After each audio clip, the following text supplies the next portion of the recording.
Here, hopefully you guys had an opportunity to see them, but here they are again. Both are the red Ankole cattle and our reticulated giraffe. I hope you guys had an opportunity to feed the giraffes. No. If not, I'm sorry.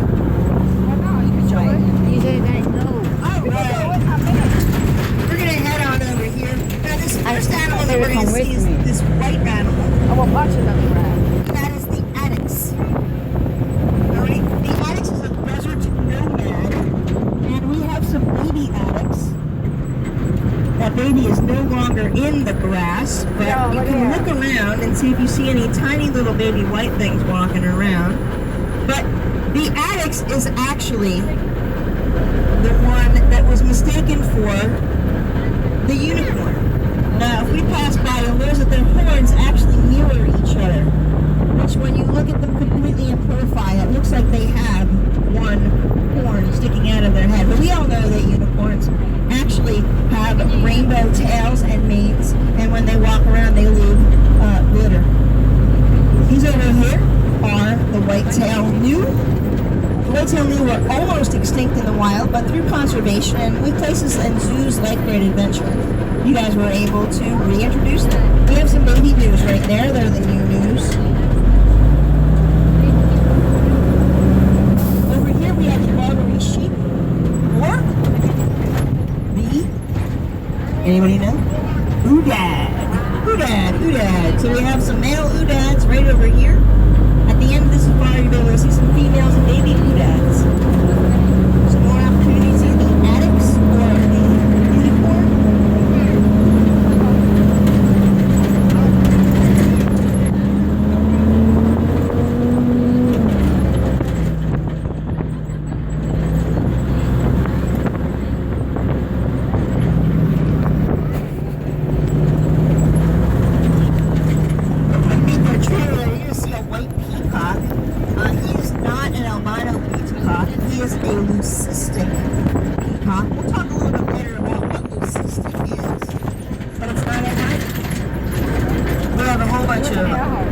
Ostriches.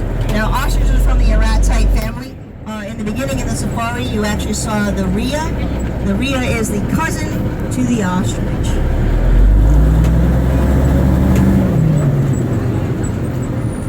We're going to be heading into Kingsland now, and as we know, what is a king? King of the jungle, the king of the Serengeti grasslands, or our lions at least. So we have two prides of lions here at Great Adventure. We have a unique opportunity to take a good look at, I think this is Pride A. We have a number of males in this pride. Normally, there are just the younger males, and when they get to be more mature, they're actually kicked out. Well, there's no kicking out here, so we actually have a bunch of male lions. Now, the dominant male lion is actually not the one that's on the platform there. Maybe you guys can find him. You can find the most dominant male. That's a lion. Has the darkest mane. Alright, so if you see this lion with this light mane on the top, he is not. He is either a son or a brother or something of our most dominant male. He's accepted because he is pretty much said, nope, I'm a dominant male. Alright, now lions will sleep upwards of 20 hours a day. I don't hear it over the truck. You guys hear roaring? Oh, I do. You hear it?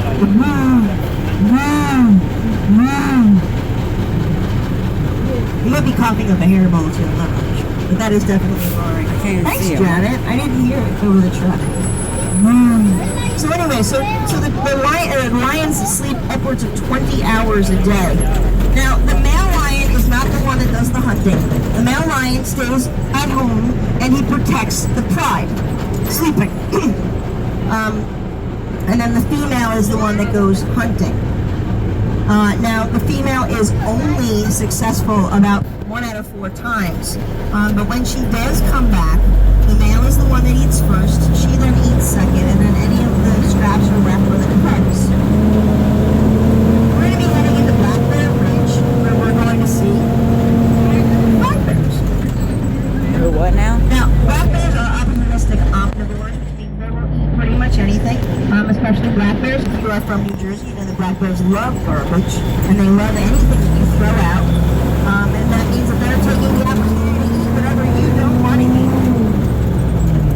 The first den is over here on our right. We have 3 cubs and a mom in this den. Now, what's interesting about bears is that bears go to sleep and hibernate, and they are already pregnant. All right, so they will actually sleep through the delivery of their babies. So they don't even know that they've actually had cubs. Aww. So there's 1 in front of the mom, and there's 2 over here behind the tree. So they don't even know that they've had cubs. The cubs will make a humming noise, and then that will tell the mom to produce milk to feed them. But the mom pretty much sleeps through that whole process until she wakes up and says, "Surprise, surprise, surprise, you have a baby!" Or 2, or 3. All right, we have a second nursery over here where we have 2 cubs and a mom. Now, black bears come in 3 different shades. They come in a black bear, a blue black bear that when in the sun, it actually shimmers and almost looks like a navy blue. Oh, Where we have a brown there's a bear down black there. bear. Now, we actually do have a brown black bear here, and her name is Cinnamon, but I do not see her.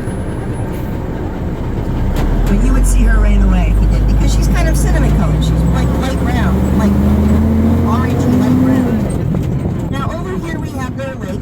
There is a bear swimming in the lake. This lake is covered with duckweed, which is actually part of... Oh, there she is. You're right. There she is. There she is. Cinnamon! So Cinnamon is over here. She's pondering whether or not she's going to go into the lake. But you'll see that the male of that black bear right there is eating some of that duckweed. Duckweed is like candy for bears, or popcorn for us. So they enjoy it very much. It is part of their diet.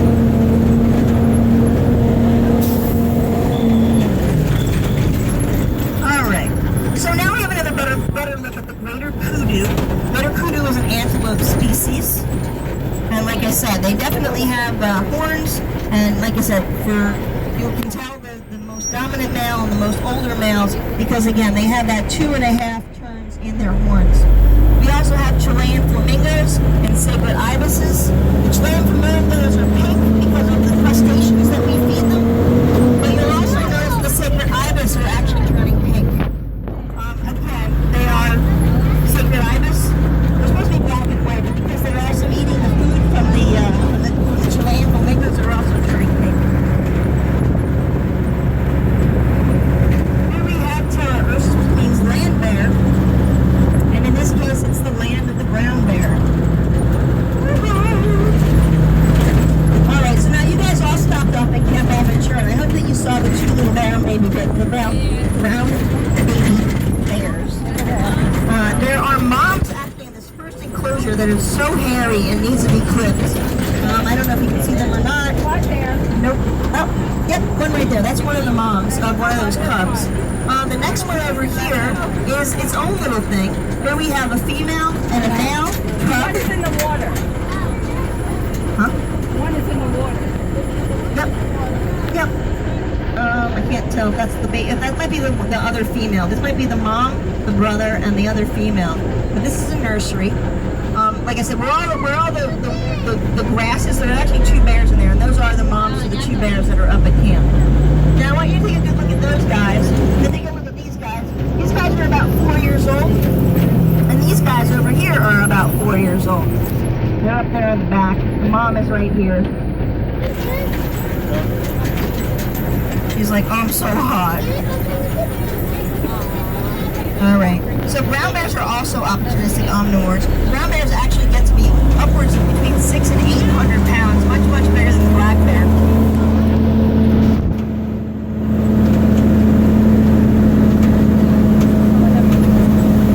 So bears love to swim. So we've given them not only a pool to swim in, but we've also given them a hot tub, which is coming up on it.